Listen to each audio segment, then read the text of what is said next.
Hello students, how are you today? I hope you all are fine.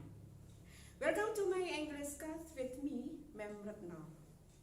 In my English class now, we will discuss about modal verb should and must. Are you ready students? Oke anak-anakku, pada kesempatan kali ini kita akan belajar bahasa Inggris yang berjudul We Know What to Do pada chapter 3. Apa yang akan kita pelajari di sini? We will learn to give suggestion and to state rules and obligation. Yang pertama, kita akan belajar to give suggestion. Apa toh to give suggestion itu? Untuk memberikan saran, yaitu dengan menggunakan modal verb should yang artinya seharusnya dan atau should not sebaiknya jangan. Jadi kamu memberikan saran kepada teman kamu, memberikan saran kepada orang lain. Misalnya ada teman kamu yang begadang misalnya begitu. Jadi kamu memberikan saran supaya kamu tidak begadang. Sebaiknya kamu jangan begadang.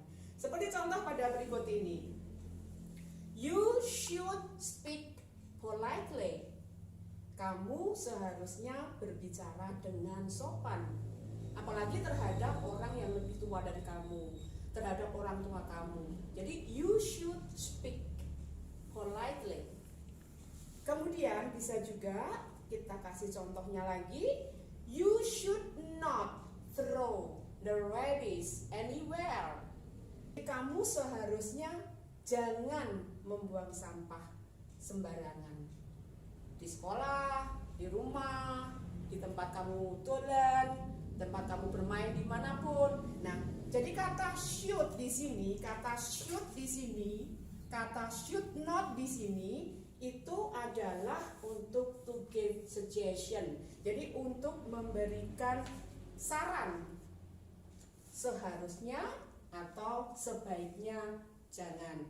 Nah, pada contoh-contoh, ada banyak contoh nanti, ada banyak percakapan nanti yang bisa kamu simak untuk memberikan saran. Jadi nanti kamu bisa melihat video yang Mem Retno berikan untuk kamu perhatikan dan kamu simak baik-baik, yaitu tentang to give suggestion.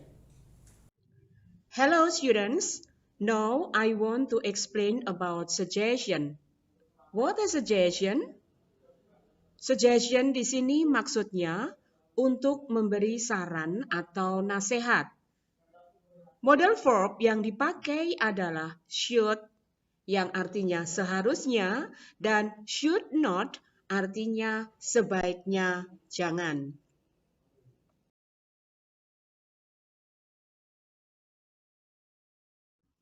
Look at the dialogue. Perhatikan dialog berikut ini. I get toothache. You should go to the dentist. I will have a test tomorrow. You should not stay overnight. Pada percakapan antara Benny dan Adam, di situ Benny sedang sakit gigi dan Adam menasehati kamu seharusnya pergi ke dokter gigi. Kemudian pada dialog yang kedua, Jane itu akan mengikuti ujian besok. Maka jika memberikan nasihat, should not stay. Kamu sebaiknya jangan begadang.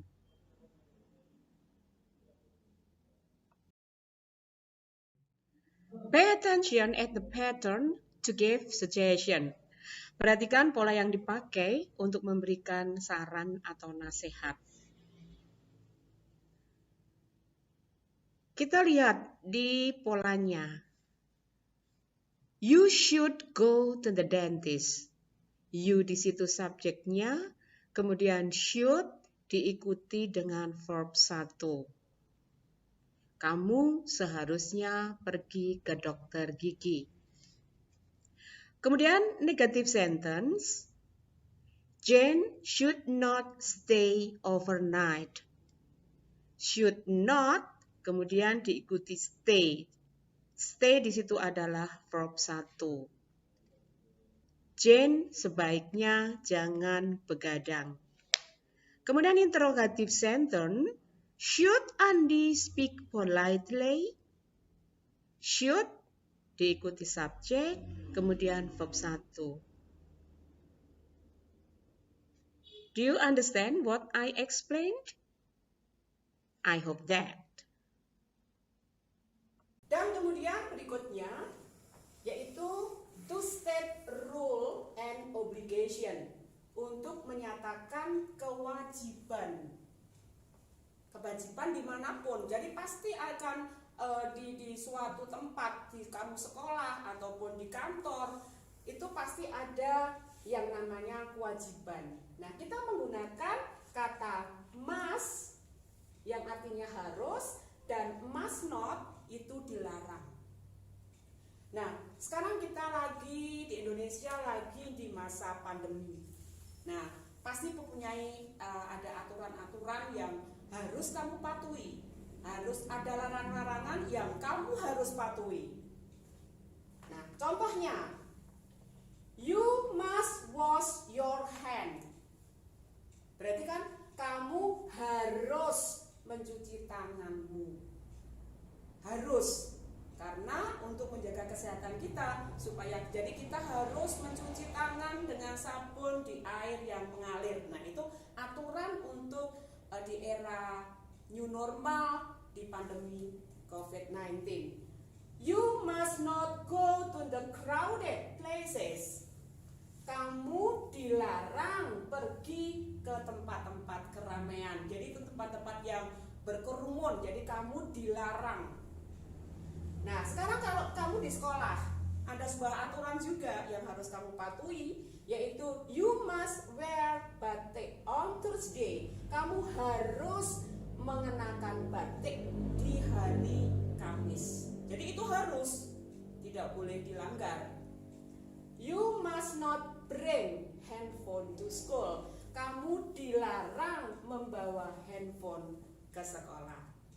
Nah, contoh-contoh nanti di pandemi ataupun di sekolah nanti ada banyak sekali di video saya, nanti bisa kamu simak untuk melihat apa tuh contoh-contohnya kalau itu sebuah aturan ataupun sebuah larangan. Dan di situ juga ada pola kalimatnya, bagaimana cara membuat kalimat baik dengan menggunakan should, baik dengan menggunakan must. Dan juga ada ringkasan, jadi sebetulnya itu untuk suggestion itu apa, kalau dilanggar bagaimana, begitu juga untuk aturan yang harus kamu patuhi.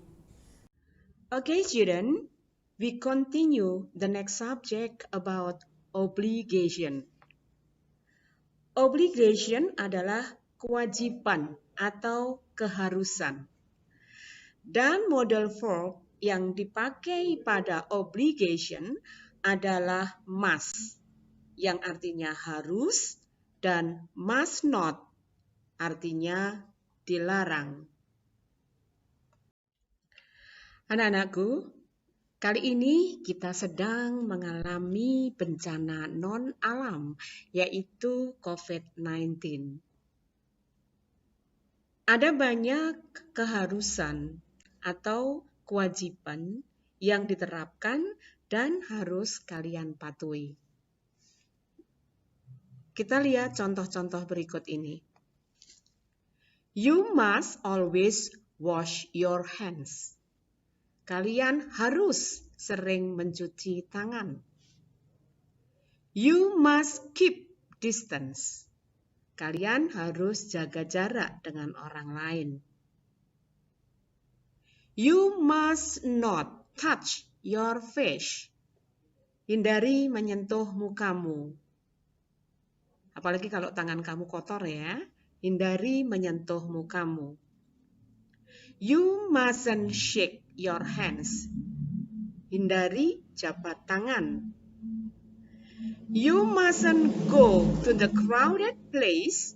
and avoid crowds. Hindari bepergian dan keramaian. Nah, itu adalah keharusan atau kewajiban yang harus dipatuhi di masa COVID-19. Nah, sekarang kita lihat beberapa contoh aturan atau kewajiban yang ada di sekolah. The students must wear batik on Thursday. Murid-murid harus berseragam batik di hari Kamis. Di SMP 6, setiap hari Kamis kamu harus berseragam batik. The student must come on time to school. Murid-murid harus datang tepat waktu ke sekolah. Karena kita sedang daring, maka kamu juga harus tepat waktu untuk mengikuti daring. The student must not come late to school. Murid-murid dilarang datang terlambat ke sekolah. The student must not bring handphone to school. Murid-murid dilarang membawa HP di sekolah. Kamu lihat di situ ada contoh yang berupa aturan dan berupa larangan. Yang aturan menggunakan must wear, must come. Kemudian pada larangan mustn't come, mustn't bring. Please pay attention about the pattern of showing obligation and showing prohibition. Untuk menunjukkan keharusan, kamu lihat polanya. I must wear hat. We must come on time to school. Jadi menggunakan subjek, kemudian must, kemudian verb 1. Pada showing prohibition atau larangan, polanya adalah subjek, must not, dan verb 1. We mustn't shake hands. The student mustn't come late to school. Oke, kamu lihat perbedaan ya, showing obligation dan showing prohibition. Suggestion vs obligation. Setelah saya menerangkan tadi tentang suggestion dan obligation, sekarang kita lihat rangkumannya. Suggestion itu bermakna saran, sedangkan obligation itu bermakna kewajiban. Untuk suggestion menggunakan should yang artinya sebaiknya dan should not yang artinya sebaiknya jangan. Sedangkan obligation itu menggunakan must yang artinya harus atau wajib dan must not yang artinya dilarang. Untuk suggestion, bila tidak dipatuhi, tidak ada sanksi formal. Tetapi kalau obligation, bila tidak dipatuhi, ada sanksi sosial.